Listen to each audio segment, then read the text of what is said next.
C'est beau comme du Camelot.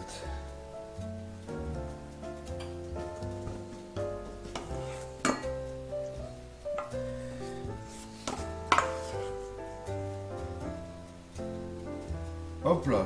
Allez, un peu plus. Raconte-moi un F-bar. C'est vrai, on n'arrête pas les conneries pour ça. C'est vrai qu'on n'arrête pas les conneries. Raconte-moi un F-bar. Qu'est-ce que je peux vous raconter aujourd'hui? Est-ce que j'ai une anecdote rigolote? Je sais pas trop. Aujourd'hui, j'étais au travail. Figurez-vous que j'ai... Comment dire? J'ai reçu un cadeau de la part de mon comité d'entreprise. Donc, plusieurs choses. Un diffuseur d'huiles essentielles, on dit? Des herbes essentielles. Des herbes psychotropes. Non, un diffuseur d'herbes essentielles. Non, d'huiles essentielles.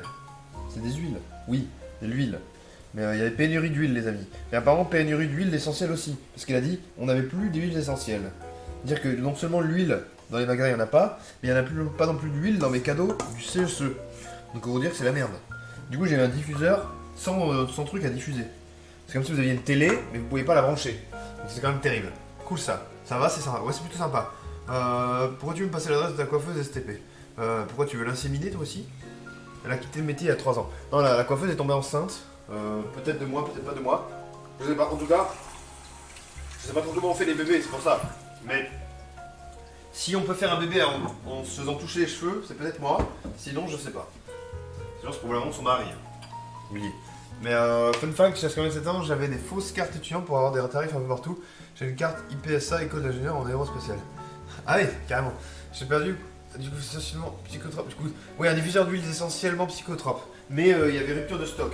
Donc il n'y avait plus de produits en magasin. Du coup, j'ai rien eu au final. Mais si après une petite station météo, bah, moi je peux vous les ramener en fait les trucs. Je vous parle, mais je peux vous les ramener. Station météo. Une pointe du gourmandise. Moi, tu sais que dès que je vais à McDo, je dis.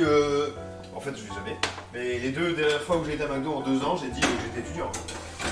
Elle m'a dit oui, monsieur, vous êtes un très bel étudiant d'ailleurs. Étudiant poil aux dents, je suis bâton sans pataras, vous connaissez Renault. Non, elle m'a juste dit ok, très bien. Vous êtes étudiant? Ok. Une fois, j'ai été dans un musée en Espagne et j'ai dit tarif étudiant? Ok, tarif étudiant. J'ai montré ma carte étudiant périmée depuis 2013. Non, je ne pense pas. Périmée depuis 2018 et en 2020, je crois, ou en 2019. Et elle a dit allez-y, c'est gratuit monsieur pour les étudiants. Le musée de la Reine Sofia. Allez voir Guernica de Picasso s'il vous plaît gratuitement. Pour mes cheveux, voyons que tu as l'esprit mal tourné François. Alors pour tes cheveux, c'est à Lille. Le problème c'est que c'est à Lille. Un peu loin pour venir chez le coiffeur. Bah, après tu peux y aller. Moi je suis un client fashion, je vais au McDo pour goûter les nouveaux et aux nouvelles éditions d'idées. Oui je comprends. Moi j'ai été comme ça à une certaine période de ma vie où j'étais un peu...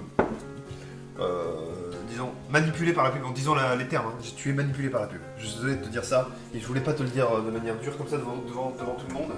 Et Chibro, si tu trouves ça stylé les nouveautés au McDo, c'est juste que la pub te met dans la tête des idées que tu n'as pas eues toi-même. Avec des grands penseurs de la société, parce que les amis, j'ai pas peur de parler. J'ai reçu une fléchette.